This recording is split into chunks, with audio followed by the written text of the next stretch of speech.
Assalamualaikum warahmatullahi wabarakatuh.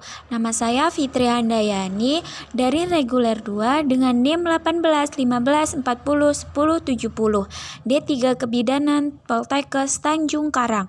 Di sini saya akan menjelaskan tentang kehamilan ektopik terganggu. Selamat menonton teman-teman.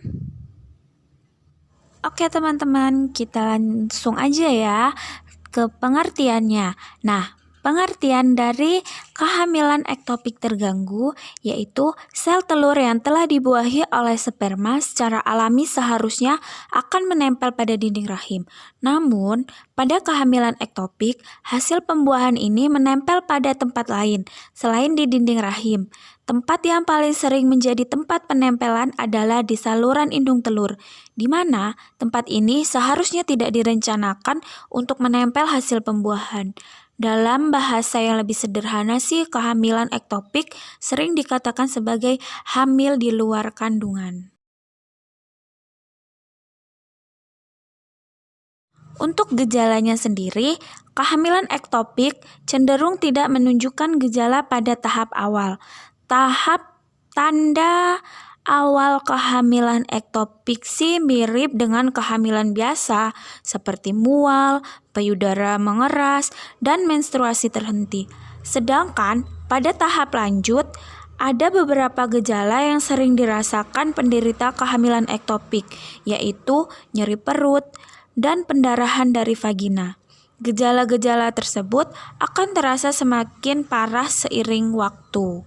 Nah, penyebabnya sendiri, kehamilan ektopik dapat disebabkan oleh yang pertama, infeksi atau peradangan pada saluran indung telur, sehingga terjadi perlengketan yang menutup jalan sel telur yang telah dibuahi menuju ke dinding rahim.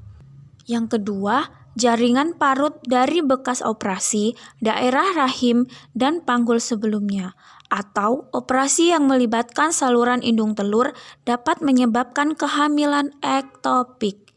Yang ketiga, abnormalitas pertumbuhan dari janin atau adanya cacat janin yang menyebabkan hasil pembuahan tidak dapat menempel pada dinding rahim sendiri. Lalu, penanganannya ada beberapa pilihan pengobatan yang dapat dilakukan untuk menangani kehamilan ektopik. Yang pertama itu suntik methotrexat. Kehamilan tahap awal dapat diatasi dengan suntik methotrexat. Obat ini akan menghentikan pertumbuhan sel ektopik sekaligus menghancurkan sel yang sudah terbentuk. Setelah pemberian suntikan, dokter akan memantau kadar hormon HCG dalam darah tiap 2-3 hari sampai kadarnya menurun. Menurunnya kadar HCG menandakan kehamilan sudah tidak lagi berkembang.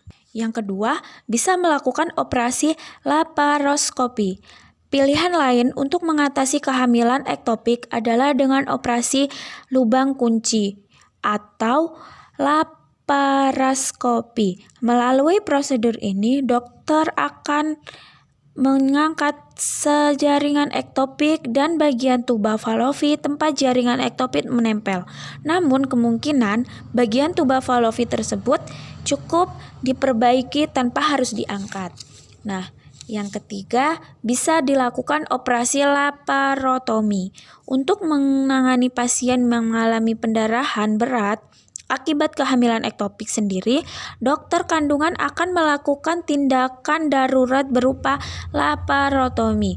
Dokter akan membuat sayatan besar di perut sebagai jalan untuk mengangkat janin ektopik dan tuba Fallopi yang pecah. Oke, yang terakhir yaitu diagnosis. Untuk mendiagnosis kehamilan ektopik, dokter perlu melakukan beberapa pemeriksaan seperti tes kehamilan. Yang kedua, ultrasound atau USG. Yang ketiga ada tes darah. Oke, terima kasih teman-teman. Segitu saja ya penjelasan dari Fitri tentang kehamilan ektopik terganggu. Wassalamualaikum warahmatullahi wabarakatuh.